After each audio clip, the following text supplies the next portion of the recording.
What's up, everybody? It's Luke James, not the singer. If you're looking to get your music reviewed, you can hit up this email that's right here. But today I'm going to hit you up with my thoughts and opinions on this album from Jorja Smith called Lost and Found.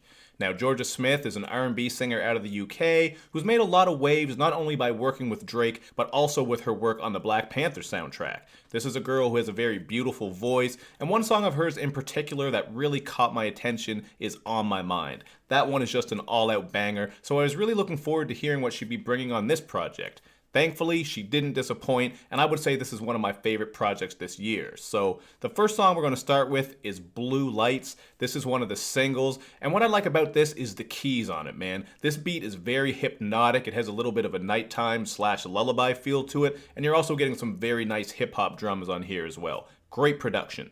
But the songwriting on here is what really stuck with me. This is a track about how you're trying to avoid getting caught up with the police because of what someone else has done, and in Jorja's own words, it's based on an experience that she had. She actually found a knife in one of her friend's backpacks, and then she just got to thinking about what would happen if her friend had done something with that knife, and then came back to use her as an alibi or tie her into it some way. So there's this whole idea on the song of running away from the blue lights, although you might not have to run if you've never done something, or maybe you still have to run just because you might be tied in with the person, you might get caught up. I thought that was just a very cool idea because you can certainly get caught up in some bullshit based on what one of your friends has done. So this was a great track, and it really did show off some of her songwriting skills. I believe she said she wrote this between the ages of like 16 and 20, so you can pick up on that in some of the content. For example, the song Teenage Fantasy is about just what it sounds like, man. First of all, I do like this beat here. It's very beautiful with the gentle strums on it. And this is just a track about that puppy love, you know what I mean? You want a person so bad, but then when you have them, you don't want them anymore. You don't know if it's real love. You're just questioning a lot of things.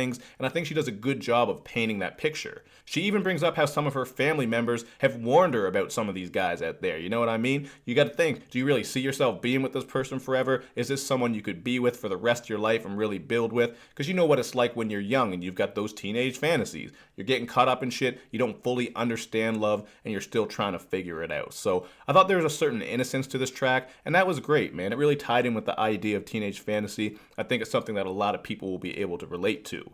Now, as you would expect, love and relationships are a big part of this project, just like with really any other R&B project. That's what you're going to get with most of this content. So, the title track, Lost and Found, this has a very groovy bass line and soulful keys, as Jorja proclaims that she's in love with the thought of someone. Again, she's not sure if she actually loves this person, she just feels like she loves the thought of this person or the idea of them being together. So, this is another thing that people are going to relate to. People go through that all the time. Sometimes you put a person on a pedestal and you think they're better than they are when they really ain't that good. So there's a lot of good content on here, man. I really appreciate that.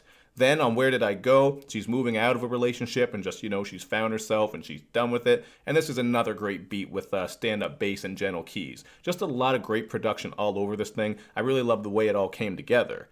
But one of my favorite tracks production-wise has got to be February 3rd, man. This is a great track. It also has a little bit of a lullaby feel to it, so you're getting that very soothing effect. And she said this song was called February 3rd because that's when she made it, on February 3rd. So if you're wondering why it's called that, now you know.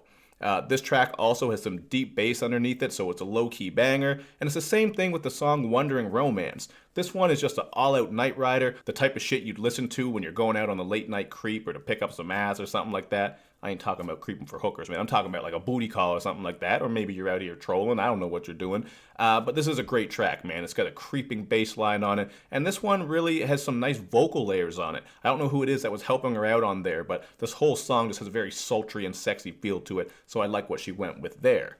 Now, other notable moments include the song The One. This one builds up slowly on strings on piano before the percussion hits, and then you're getting this very nice groove. Yet another example of great production. And then with Lifeboats, we get this fun track that's built around guitar. On this one, she's actually sort of rapping. She reminds me of the MCing that you may have heard from Flowetry, just with her accent and her style. And the whole idea of this track is about lifeboats, just how people are out there floating in their own way or drowning, and we need to save them. So the idea of lifeboats. She's really just dropping some social commentary here about a lot of different things, including when she says, "So why are all the richest staying afloat, seeing all my brothers drowning, even though they nicked the boat?" I really like that she did bring a bit of social commentary on this track, so that was another fun one. And at the end of the day, this is a great record, man, so I'm going to go with a 4 out of 5. I'm not going to go higher because the last 3 tracks, Goodbyes, Tomorrow, and Don't Watch Me Cry, are all just minimalistic ballads that didn't really do too much for me. I thought these were the blandest tracks and sort of a poor way to end the album, although I do appreciate how the song Goodbyes has Jorja showing love to a lost loved one.